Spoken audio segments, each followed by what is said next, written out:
Hello there, I'm Daryl James Jesus Minya from Preparedness, and for today's video, I'm gonna give you tips and reminder for earthquake preparedness. So I have 3 reminders for you.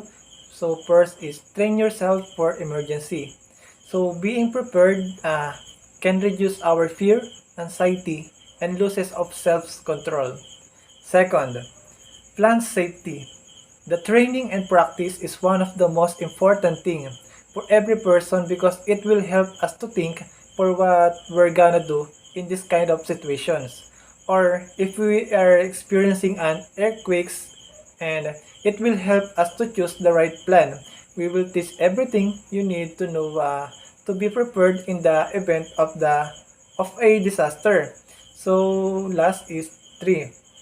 Prepare emergency supplies. So I'm gonna say that having an emergency kit supplies is one of the best way to keep ready for an emergency.